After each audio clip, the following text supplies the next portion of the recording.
Hello and welcome to Jeeves Tried This. My name is Tony and this channel is all about photography and video equipment reviews.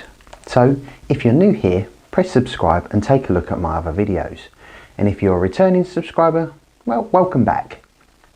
So today's video is part 3 of 4 called Saying Goodbye to Auto. So if you've just landed on this video, check out part 1 and 2 called Program Mode and Aperture Priority Mode. And if you're watching this after part 1 and 2, welcome back. So let's get started. So part 3 is all about shutter speed priority mode. So turn that dial to S or TV depending on your camera. Now what is shutter speed priority mode? Well, it may sound a little obvious if you have watched the other videos in this mini-series, but if you haven't, let me explain. You use shutter priority mode when you need to control the shutter speed more than the aperture.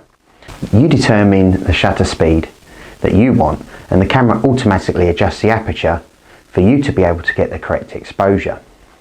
So when would you use it? Well, I'll give you some examples. Now, when you're using, say, a telephoto lens without a tripod, or if you have shaky hands, you have to set a shutter speed high enough that you won't get any camera shake. What about when you're trying to stop movement? You need to set a fast shutter speed than the subject that you're photographing, right?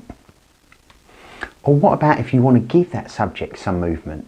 Say a car going past, you want to give that movement, so you want to blur out the background. So you'll need to set a slower shutter speed and then say pan with your subject.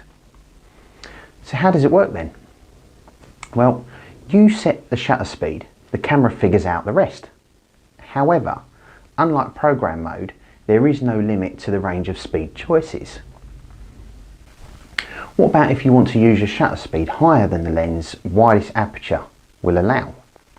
Well, that's fine. The camera will do its best, but you will more than likely get an underexposed image while the aperture value blinks at you like a madman with a twitch in the viewfinder.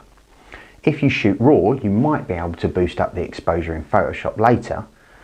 And if the aperture limit annoys you, then you'll probably just need a better lens. So is there any downsides to shutter priority mode? Well, there's not really anything to worry about. Just keep an eye on the aperture. If you're using a kit lens or a slow lens, you will end up getting a lot of underexposed images. So you're probably going to have to upgrade your lens at some point. So get your camera, as I've said on the other videos, go outside, take some photos, adjust your shutter speed, try it, adjust your aperture as well with it, adjust your ISO, adjust your white balance. This is the only way that you are going to become a great photographer. So I hope this video has helped you out.